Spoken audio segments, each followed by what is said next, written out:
Well, McVay, he does a good job with Goff and, getting calls in, going up tempo, getting you on the ball, trying to confuse you. They do the things that they do well.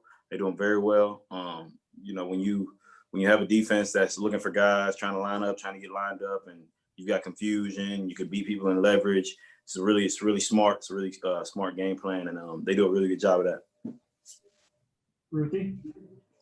Bobby, as one of the leaders on defense, what have you seen about the way that Tua leads that you think is part of the reason why guys are gravitating towards him? He's a good kid, man. He does right. He comes to work each and every day. He doesn't, he leads in his own way. He's gonna be a really good leader for us, and he has been. And he'll keep improving. He'll keep being better. And you can just see each and every day that he comes to work, and that's all you can ask for. Hal? Bobby, 2 years ago, X tied for the league lead in interceptions.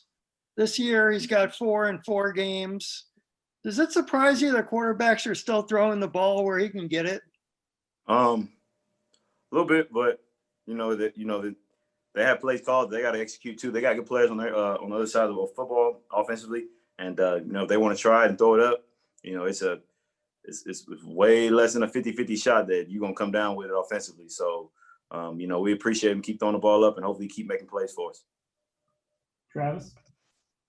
Hey, Bobby, after you get your hands on the football for interceptions, I've noticed you do the guitar celebration. I was just curious if you're playing any specific song when you bust out the guitar. No, not necessarily. I'm not necessarily. I just, whatever comes to my mind, man, it's just, try to get the guys together, try to get them together and celebrate together as a unit. And that's just something we like to do. It was a great opportunity. I tried to just keep going and just moving forward and continue hoping I still get them opportunities. Joe? Hey, Raekwon, the last game seems like forever ago, but if I remember correctly, on the very first defensive snap, you had a pressure. And I'm wondering if you remember that play and if you felt like it was important to get off to a strong start in that particular game. I don't recall, but I was just trying to do whatever I needed to do to help the team in that situation. Mm-hmm. Hey, Raekwon, I was watching the Rams on Monday night. The broadcasters kept talking about the key to that outside running game is to get knockback on the interior. As an interior defensive lineman, how do you establish that? What's the key for you to get knockback on the interior defensive line? Knockback is important. It helps our linebackers get the edge right, and it just helps everybody. When you got that knockback and you got control of the offensive line, it just is. It's good for our linebackers, so they can see things. They make the hole bigger. They can see what hole to run in. They read because the linebacker got to read off you. So that knockback is very important. Omar? You suffered the shoulder injury against the Jets. How is that coming? And do you feel like you're capable of playing up to your talent level? My shoulder's great. I've been practicing this whole week, and I feel like I'm gonna be going this Sunday. So.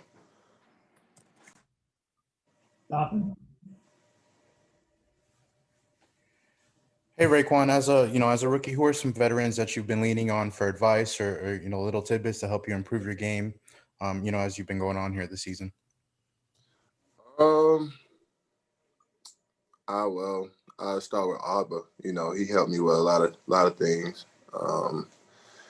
He just tell me, as a nose tackle, that knockback is important for him. You get that knockback, that quarterback gonna try to go outside and he's gonna get opportunities to get sacked. So that's why that knockback's so important. And like I say, E-Rob, we after practice we watch extra film, on our opponents just to get ready. Last one, Joe. Raekwon, I'm guessing that you and Tua are pretty good friends. What has been your sense from him this week? How is he approaching and handling and being the guy now? I'm not over there just to see what's going on because I'm on defense during when they up, so I be just focused on what I got to do and what I got to do to help the defense side of the ball. But I'm just knowing what type of guy he is. I know he's gonna start off great and he's gonna do good. Eric, this happens to be a similar Rams team to the team that you guys beat in the Super Bowl. How different are they from when you played them last, and what changed? What's the same?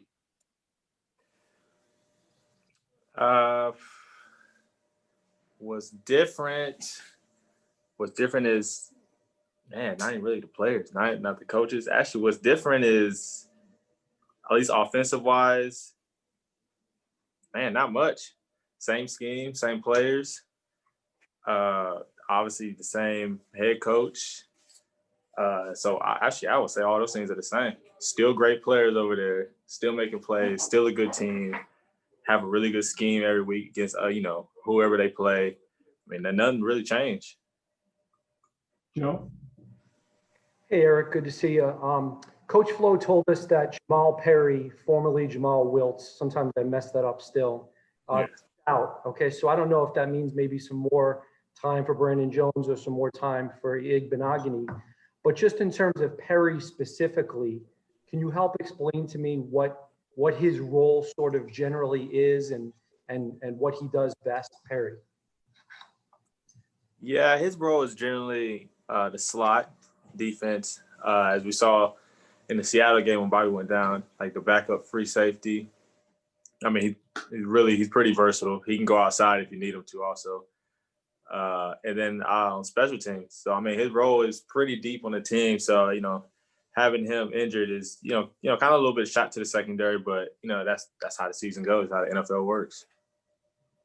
Josh? Yeah, Eric, I think we've all been curious. What is it about your skill set you think that makes you so good at locking down opposing tight ends? Tight ends can be such a tricky position to lock down based on, size, speed, and just really the aspect they bring to the game. What is it about, your game that you're able to lock those guys down on a week-to-week basis? I think a lot of it has to do with, how the defense is set up, how Josh and Flo, how the system is structured. To me, I think I fit it. So I think that's why I'm having a lot of success. Obviously it's not just me. I got, D-line on pass rush. Sometimes, me and Bobby kind of, if it's something over, I know I got Bobby sitting there. It gives me time to catch up if he has to step on me. But the kind of the other thing is coming just with the confidence. It's all about your mentality on the field. So I just go in the game, just telling myself like, I'm about to lock this guy up. I'm about to make him, not a threat on offense. Just leave him in the protection, So, that's just my mindset every game. And, that with, how the defense is, how the system is, I think all that kind of contributes to it.